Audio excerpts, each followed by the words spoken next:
જય ભગવાન મિત્રો, હું છું પ્રફુલભાઈ પંડ્યા. મિત્રો, ખાસ કરીને આજના વિડીયોની અંદર હું તમને જણાવીશ કે માં ભગવતીના નવરાત્રી ચાલુ થઈ છે. તો માં ભગવતીના નવરાત્રીની અંદર માતાજીના તમારે જમણી બાજુ અને ડાબી બાજુમાં કયો દીવો કરવો. આમ તો શાસ્ત્ર એવું કહે છે કે દેવીની વામ પાર્શ્વે અને દક્ષિણ પાર્શ્વે એટલે બંને બાજુ દીવા કરવાનું વિશેષ મહત્વ છે. પણ કયો દીવો કઈ બાજુ કરવાનો? તો ઘૃત દીપો દક્ષિણે સ્યાત તૈલ દીપસ્તુ વામતઃ.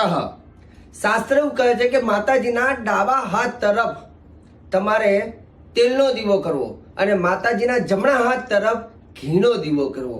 આ બે દીવા તમે નવરાત્રી દરમિયાન ખાલી ચાલુ રાખો છો તો એનાથી શુભમ કરો તો કલ્યાણમ, તમારું કલ્યાણ થાય છે. ઘરમાં બધાનું આરોગ્ય સારું રહે છે અને દુશ્મનો એ તમારા મિત્ર બને છે. બીજા નંબરની વસ્તુ કે દીવો કરવાને લઈને ઘણા લોકો કહેતા હોય શાસ્ત્રીજી અમે બે દીવા કરવામાં સક્ષમ નથી, અમારે એક અખંડ દીવો રાખવો છે. તો તમે ગાયના ઘીનો એક અખંડ દીવો રાખી શકો. હવે એની વાત કોઈ શત્રુ પીડા માટે થઈને ખાસ તમે કરવા માંગતા હોય કે બહુ બધા શત્રુ હોય તો તમે જે માતાજીનો તેલનો દીવો કરો છો તેમાં સરસવનું તેલ નાખવાનું.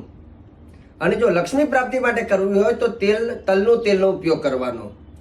બીજું, દીવા જ્યારે તમે પ્રગટાવો છો ત્યારે એ દીવાને નમસ્કાર કરી અને બોલવાનું ઓમ દીપસ્થ નારાયણાય નમઃ, ઓમ દીપસ્થ નારાયણાય નમઃ બોલીને તમારે એની પૂજન કરવાનું.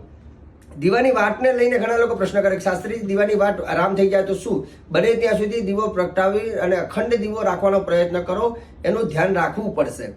હવે 2-3 દિવસ થાય એટલે દીવાની જે ઉપરની વાટ જે છે ને થોડીક બળી ગઈ હોય તો આપણે શું કરવાનું?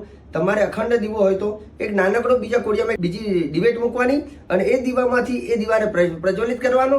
ત્યાર પછી ઓલી વાટ જે હોય એને બરાબર સીધી કરી અને ફરીથી આ દીવાની જ્યોતને અને ઓલા દીવાને પ્રગટાવી દેવાનું.